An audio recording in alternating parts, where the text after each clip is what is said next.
In the first segment of this lecture, we saw two things. First, that the Buddha, in his famous discourse on the not-self, says that you will not find the self in any of these five aggregates. And second, that this is considered a very, very important fact. Now, what may not be clear to you is why is this considered so important? I mean, what is the connection between this idea that there is not a self and the Buddha's larger mission of ending suffering, ending dukkha? After all, supposedly he delivered this discourse right after the discourse about the Four Noble Truths, and these monks were enlightened upon hearing this discourse, but it's kind of not clear why. Why exactly is the doctrine so important? It doesn't take long to explain why logically this teaching might have led to the enlightenment of the monks, so we'll just spend a couple of minutes on that. But then that is going to lead to an interesting question. Is it possible that when the Buddha said you won't find the self in these five aggregates, he did not mean to deny the existence of the self altogether? That is the view of some scholars, maybe not a majority, but of some scholars. I think it's at least a plausible view, worth hearing, and it may have important implications because some people may find this a more useful teaching than the more conventionally accepted teaching that the self does not exist. As for the question of how the Buddha's teaching led to the enlightenment of these monks, to their liberation from suffering, well, here's an important clue. These five aggregates are sometimes called the five aggregates of clinging. You probably remember this term clinging from an earlier lecture when we talked about the Four Noble Truths, the Buddha's diagnosis of the human predicament. He said that the source of our dukkha, our suffering, the unsatisfactoriness of life, is craving for things and clinging to things that are not going to last forever. Now, normally when you think about clinging to things, you think about things that are kind of out there in the world. I used my own favorite example, powdered sugar donuts, and you imagine yourself kind of clinging to the donuts themselves. But when you think about it, the clinging is going to have to be mediated by the aggregates. I mean, there can't be direct contact between your mind and the donuts, right? The way you apprehend the donuts is, well, first of all, you have this perception of the donuts, whether you see them, feel them, taste them. The perception may be associated with a positive feeling, and that leads you to crave and to cling to the donuts. And even leaving aside the way that things in the outside, the clinging to things on the outside of your body can be mediated by these aggregates. There are things just floating around in here that you might cling to. For example, opinions, which would be in the realm of mental formations.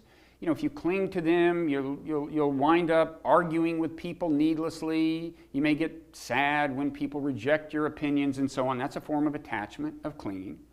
So basically all forms of clinging, the Buddha apparently concluded, could be taken care of if you could just get these monks to quit clinging to these aggregates, okay?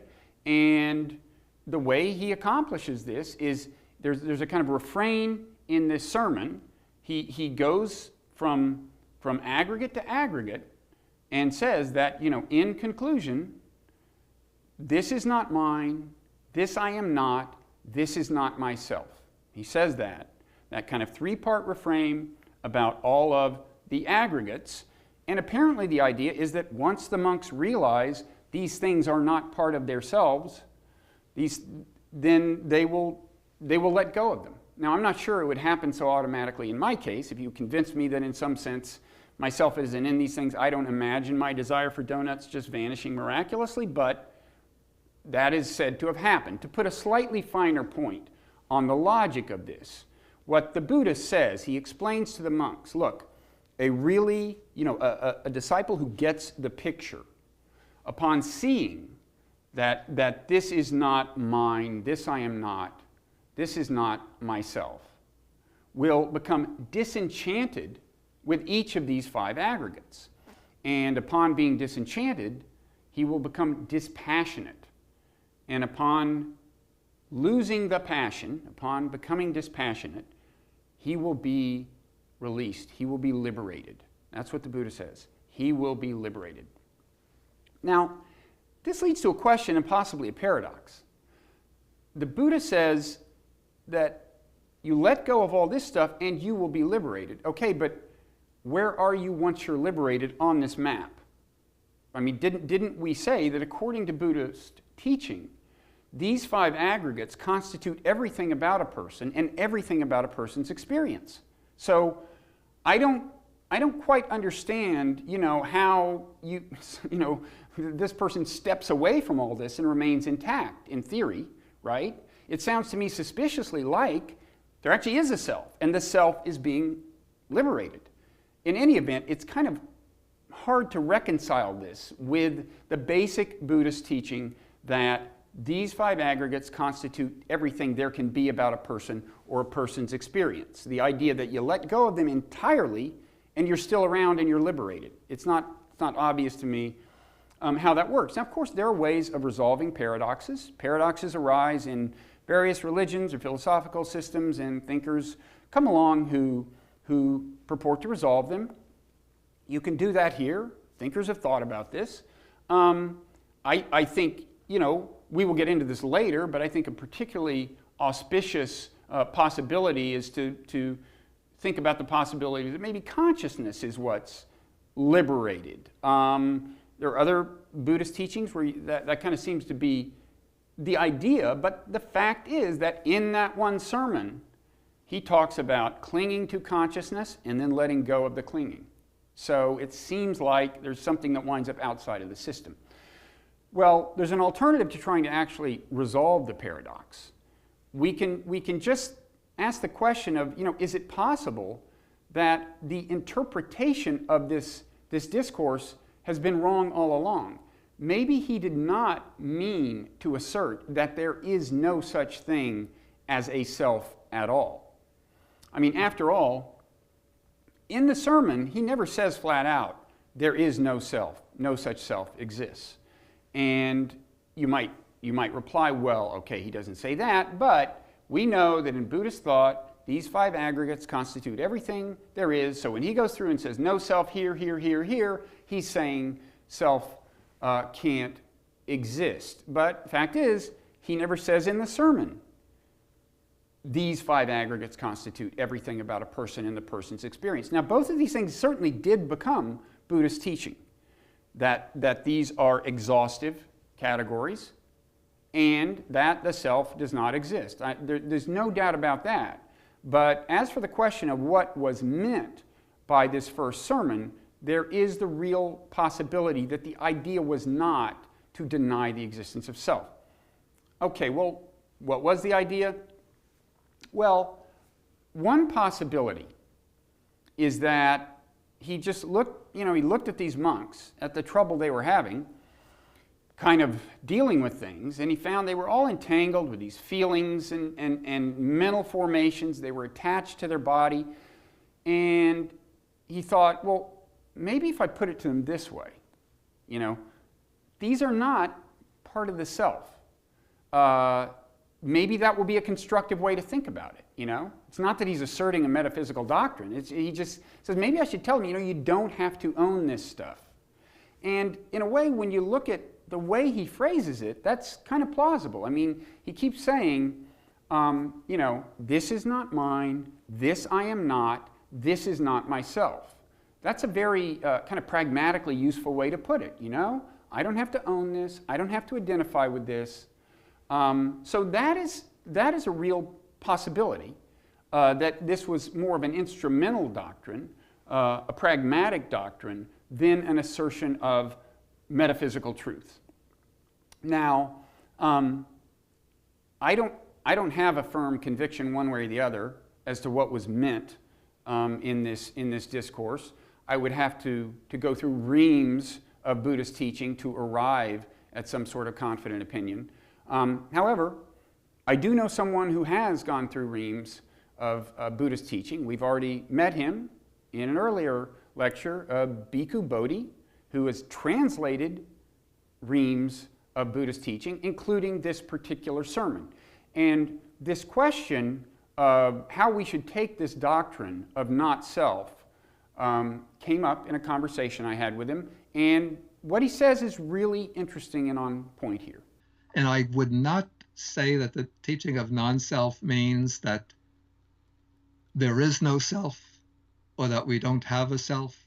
Though I would not say that when I explained it in that way, that it implies that we do have a kind of, absolute, unconditioned, indescribable self, the way some of the Vedantin, the Hindu interpreters of Buddhism try to interpret the Buddha's teaching of non-self.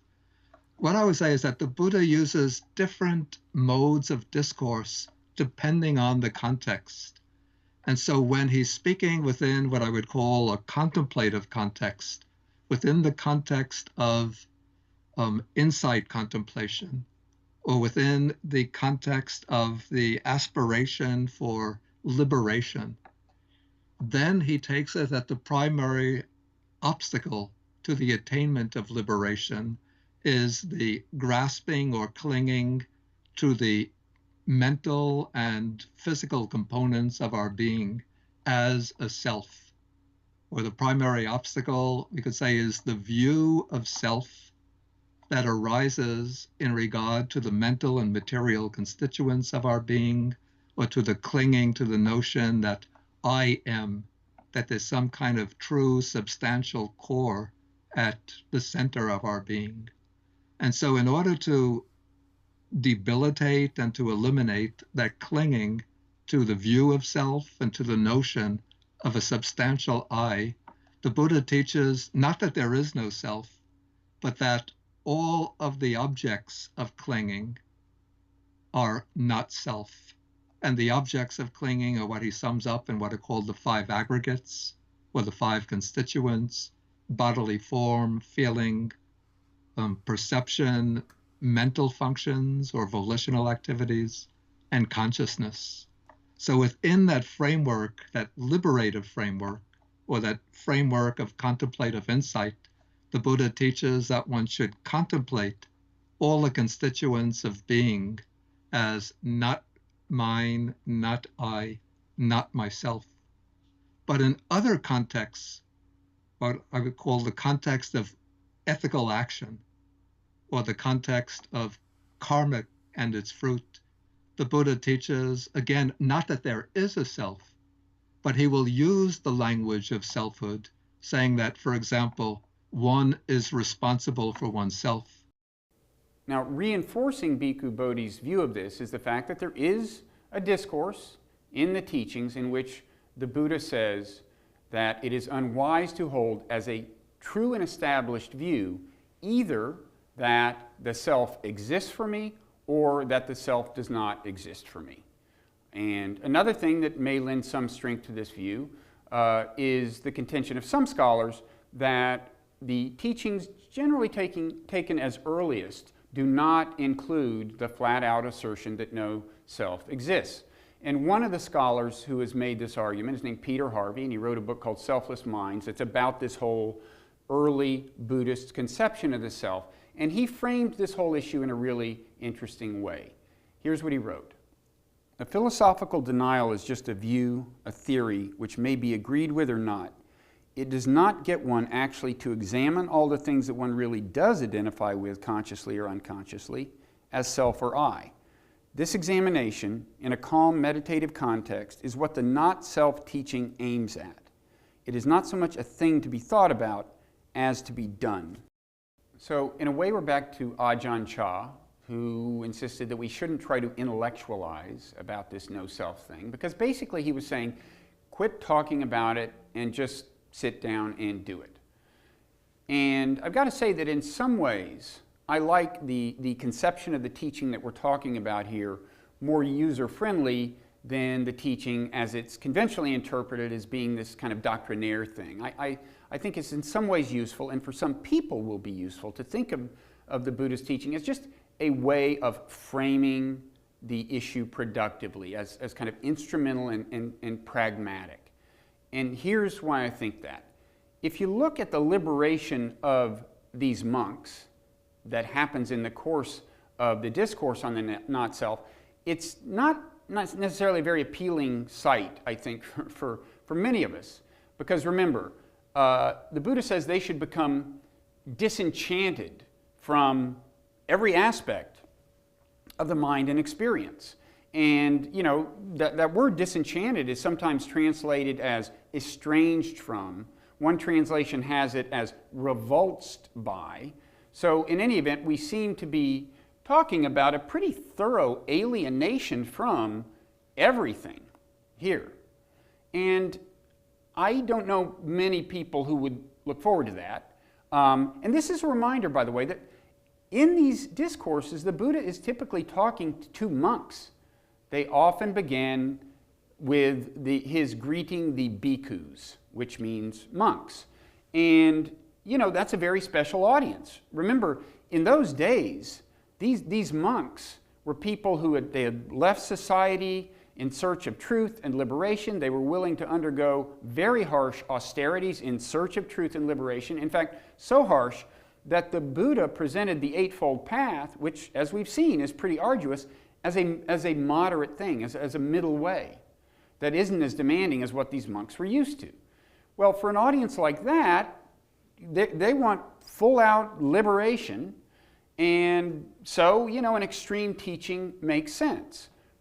For a lot of people, at least certainly to start with, they would like to have more modest goals. And so that's what I like about seeing the teaching of not self as saying basically, look, there's nothing in here that you have to own. There's nothing in here that you have to identify with. This particular hatred, this particular jealousy, this particular sorrow, you don't have to think of it as yours.